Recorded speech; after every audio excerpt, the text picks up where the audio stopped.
Sorry, my phone died. It's nothing. I'm fine. These allegations are completely unfounded. The company was not aware of any wrongdoing. I love you.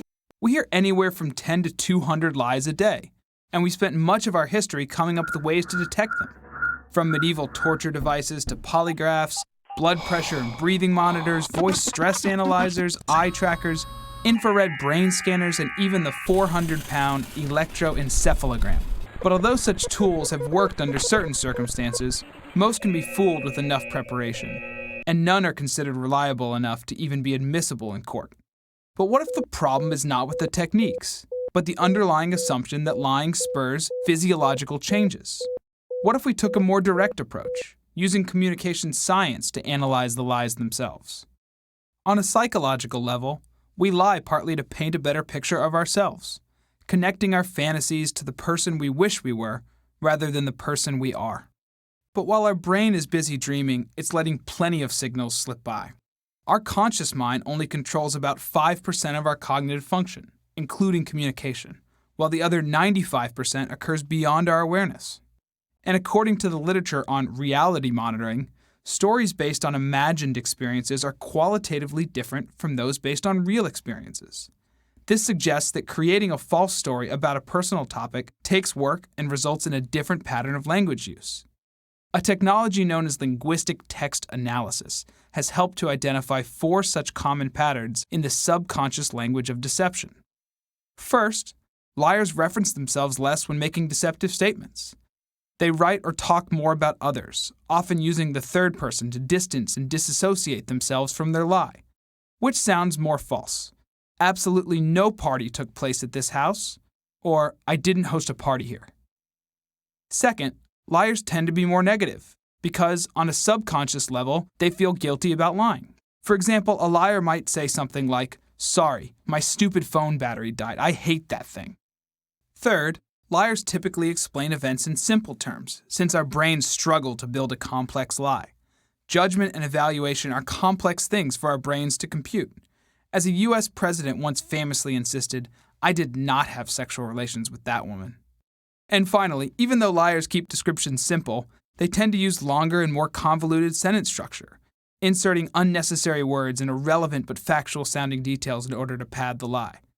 Another president confronted with a scandal proclaimed, "I can say categorically that this investigation indicates that no one on the White House staff, no one in this administration presently employed was involved in this very bizarre incident."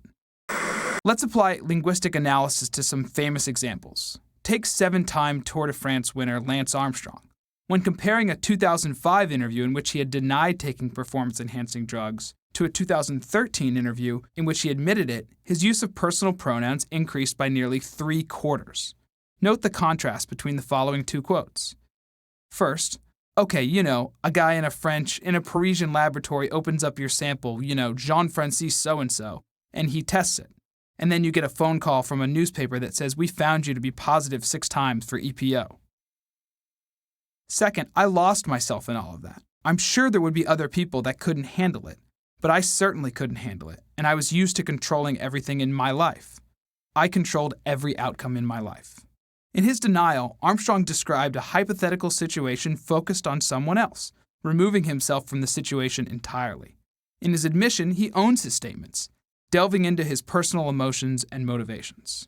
But the use of personal pronouns is just one indicator of deception. Let's look at another example from former Senator and U.S. presidential candidate John Edwards. "I only know that the apparent father has said publicly that he is the father of the baby. I also have not been engaged in any activity of any description that requested, agreed to, or supported payments of any kind to the woman or to the apparent father of the baby." Not only is that a pretty long-winded way to say, "the baby isn't mine," but Edwards never calls the other parties by name, instead saying, "that baby, the woman, and the apparent father." Now let's see what he had to say when later admitting paternity. "I am Quinn's father. I will do everything in my power to provide her with the love and support she deserves." The statement is short and direct, calling the child by name and addressing his role in her life. So how can you apply these lie-spotting techniques to your life? First, remember that many of the lies we encounter on a daily basis are far less serious than these examples. It may even be harmless. But it's still worthwhile to be aware of telltale clues like minimal self-references, negative language, simple explanations, and convoluted phrasing. It just might help you avoid an overvalued stock, an ineffective product, or even a terrible relationship.